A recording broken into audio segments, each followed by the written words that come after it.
The English is a new Western drama on the BBC about an English woman who arrives in Oklahoma in 1890, whose path crosses with a Pawnee scout who's on his own journey. Hi, I'm Gabriella, and in this episode of Costume as Character, I have in the studio with me a BAFTA award-winning costume designer who's worked on shows like Killing Eve and The Musketeers. Today we're going to talk about her latest project. My name's Phoebe de Gaye, and I was a costume designer on Hugo Blick's production, The English.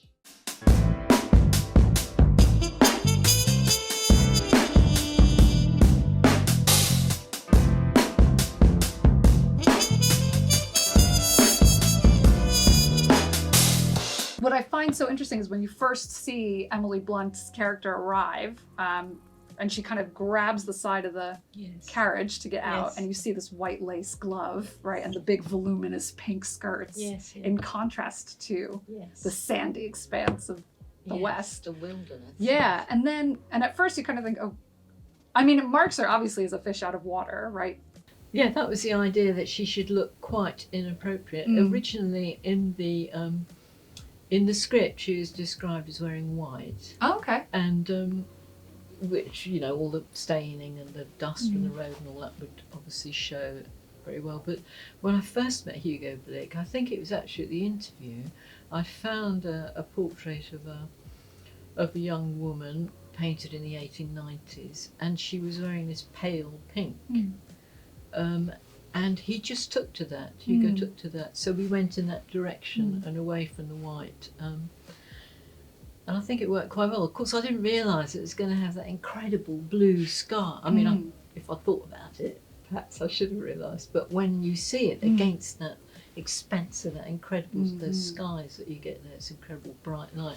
The pink really glowed. Yes, yes. Which is great. That was a happy accident. Yes, no, it looks fabulous. And also that's the first moment that we're introduced to her. Yes. And it's such a striking focus on her clothes and the gloves and the shoes, those white boots that she's wearing. And do you know ahead of time when you're planning these costumes that that's going to be her entrance, that it's going to be so focused on what she's wearing? I had a feeling that he would go for the hem and all that, and the foot. And you see, when she's knocked down, by Kieran Hines' character, you see it. You know, that's a great shot. She goes back. Yeah, and you see it all, petticoats and everything like that. I want to talk about the red dress, but I also want to talk about Eli Whipp as a character, because he's so fascinating. Yes, fascinating. And for a show that's so much about identity, I think he's got almost more than Cornelia. He's got the more interesting costume work, because you've got the army jacket, and then you've got his actual native clothing that he wears. It was really, really interesting. He's such a fascinating character. Getting those subtle sort of combinations of things is completely fascinating, and also just finding out about it for a start was very, very interesting. The earrings were that was really important to get that. Chaska doesn't have piercings. Oh, really? Are those clip-ons? How are you going to know? You know, to see him riding through the territory, like, where's the earring gone? Right. Anyway, we did manage to get it to work with magnets. I thought, this is never going to work. Yeah, it's flying. The earrings are coming off as he gallops through it. That's so funny. Oh, good. And when we were started to fit him, the whole thing of the blanket is a big, big thing, because it's so Native American, it's so not European to wear that blanket, which is a draped thing, it's not a cut tape. Yeah. So I was very, very keen to use this red. He's got this red. And we did actually manage to buy some. We still make these blankets. Oh, wow. But they're very, very thick and spongy and new. And right. Yes, it's the wrong material. So it's great. Yeah. We can find the blankets. And it was like, oh my God. So that was like hours and hours and hours, like rub. Yes. And was that hard for you to source the right kind of materials that would feel authentic to a viewer? Eli Whipp has a deerskin shirt, which has got 2 traces of pigment. That was a complete replica we made of a Pawnee shirt that's in the Brooklyn Museum, I think. We just reproduced it. Wow. you know, the underside of her skin to get that sort of roughness, slight roughness, and that was quite a lot of work. The way that the leggings are worn, you're actually exposing parts of yourself in movement that for a European woman would be like, yes, like, oh, okay, I really shouldn't be looking there. Right. So we really wanted to get that. Yes. Yeah. But the thing is, of course, there was practical things because you don't want everything hanging out. No, that would be dangerous. On horseback, not fun. No. So we did a tiny little bit of a compromise. Made it a little bit wider, the thing underneath, and we had the breechcloth on top and all that. But I was ever so pleased because just on a couple of occasions, it's just a quick thing. It doesn't make a big deal out of it at all, Hugo, but you just do catch this. You think, right, what was that? And then you just think in that intimate relationship of the two of them travelling, Cornelia and Eli, that these sort of things. How much work did you do with Emily in terms of creating those? Oh, a lot. We were very fortunate because Emily Blunt was in London for at least 3 months in the autumn before we shot the following year. So we were able to develop all her costumes carefully, thoughtfully. It was fantastic. I think we had a series of 3 long fittings. Right. And we just took it a little bit further each time, a little bit further the next time. And it was very, very civilised. And she was fantastic to work with. You know, she's very, very instinctive, of course. And she, when we were discussing the colour with Hugo as well for the riding outfit, they traditionally are made in dark green or sometimes dark blue. But that, of course, I mean, part for a reason that sort of melts into the landscape. And so we dyed some samples. That's the sort of time we had, that we had time to look at colours and look at them against everyone. And we found a nice little sagey green. Yeah. Perfectly nice.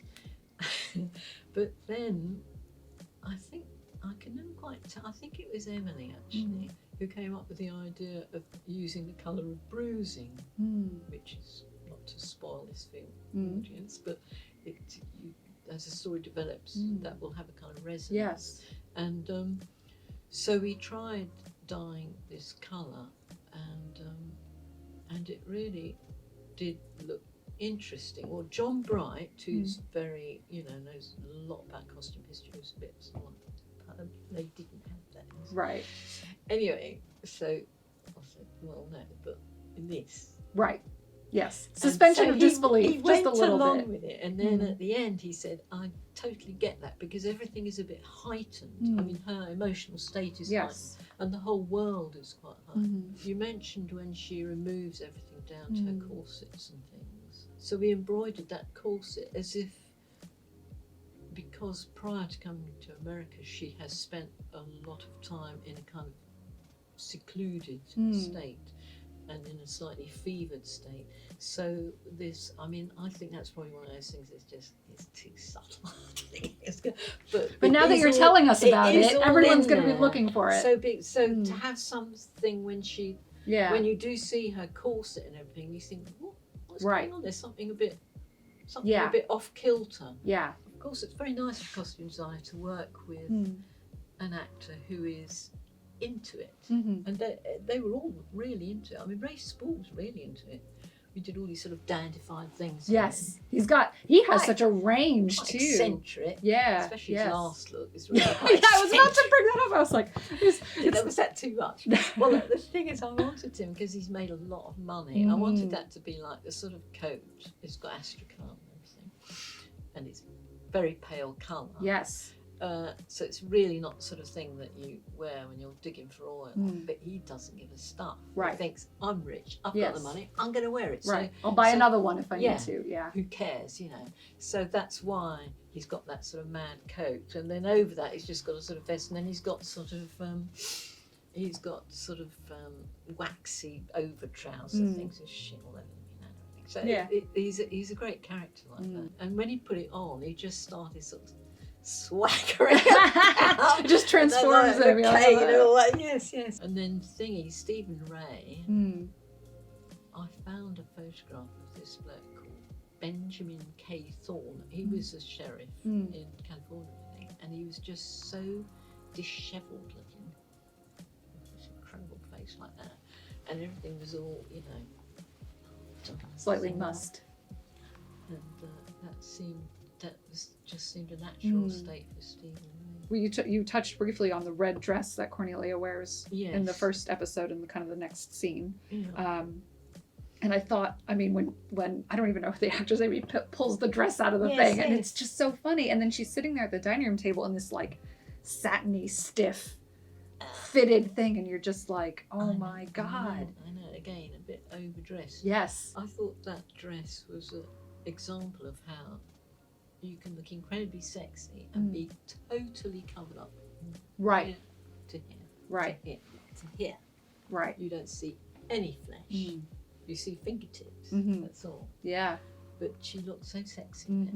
It reminded me, once you get to the end and Eli's in that red blanket. Yes. I liked that kind of mirroring of the two of them. Was that on purpose? Yes. Okay, good. I I saw something. I know what I'm talking about. One other costume element, and I think it's one of the ones that's probably most explicitly mentioned within the show itself, is Thomas, when you have the 15 years earlier, and he's in that hide. It's like a light tan. Yes. And they say like, oh, I can tell by your clothes you haven't been here very long. There's a brilliant bit of that scene where he tries to stand up and he gets caught on his own tassels on the rock, and you're just like, what? It's similar to Emily Blunt coming off, but more embarrassing, actually. We all had hand in making the tassels, actually. Oh, nice. That's a collaborative piece of costume. Yes. When I was watching it, one of the very first notes I think I made when I was watching it was something like hats as shield.